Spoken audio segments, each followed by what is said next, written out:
Présentation du métier. Cette étape, c'est vraiment l'endroit où vous allez décrire le métier précisément, celui que vous aimeriez réaliser à l'issue de la formation. Ça va servir un peu d'introduction au reste de votre projet et donnera du sens aux compétences que vous cherchez à acquérir par le biais de la formation. Pour vous aider, vous pouvez utiliser notre outil d'aide, ce qui vous permettra entre autres d'accéder aux fiches métiers de Pôle emploi. Dans notre cas, j'ai mis le métier de boulanger. Je vous invite, attention, à ne pas faire un simple copier-coller de cette fiche métier, mais à véritablement parler du métier comme vous l'imaginez, avec vos propres mots. C'est vraiment ici que vous expliquez ce que vous visez.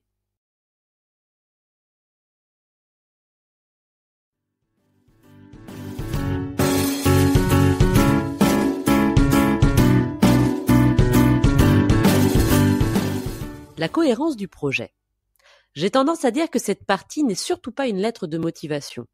Non pas que les membres de commission ne s'y intéresseraient pas, mais cela n'est pas suffisant pour connaître et identifier les démarches que vous avez réalisées. Vous ne savez pas quoi y mettre ? Cliquez sur l'outil d'aide pour comprendre ce que l'on attend de vous.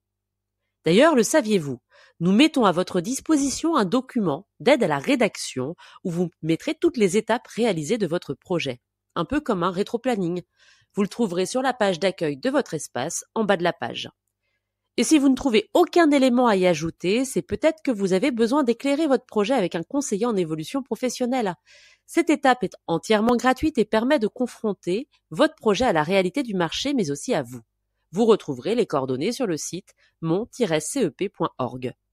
En bref, la commission a besoin de savoir pourquoi vous souhaitez changer de métier, quelle incidence cela va avoir dans votre vie personnelle et professionnelle, et si vous avez conscience de ce que cela suppose pour vous.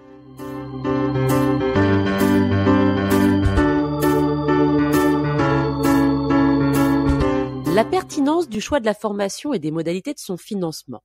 Cela correspond au bilan de positionnement réalisé avec l'organisme de formation, qui prescrit les compétences requises pour exercer le métier ciblé.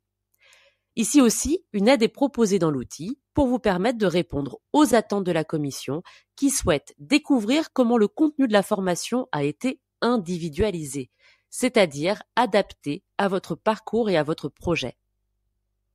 Concernant les modalités de son financement, il s'agit de savoir si ce que l'on appelle une ingénierie de parcours est possible. Nos équipes sont là pour vous accompagner et regarder ce qui est envisageable. N'hésitez pas à prendre contact.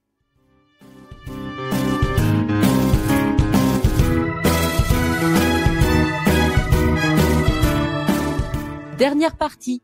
Mon conseil, découpez cette partie en deux. Une première sur l'état du marché du travail concernant l'emploi que vous visez, une deuxième qui présente comment vous accéderez à votre futur métier, quelle est votre stratégie de recherche d'emploi. Plus c'est précis, plus cela sera jugé probant. Là encore, notre outil d'aide à la rédaction est un appui. Nous vous invitons d'ailleurs à mentionner votre stage, voire bénéficier d'une promesse d'embauche, car pour la commission, ce sont de réelles preuves de la faisabilité d'un projet. Et dans le cas d'une création d'entreprise, un prévisionnel et un bilan comptable vous permettront de prouver que le projet est réalisable.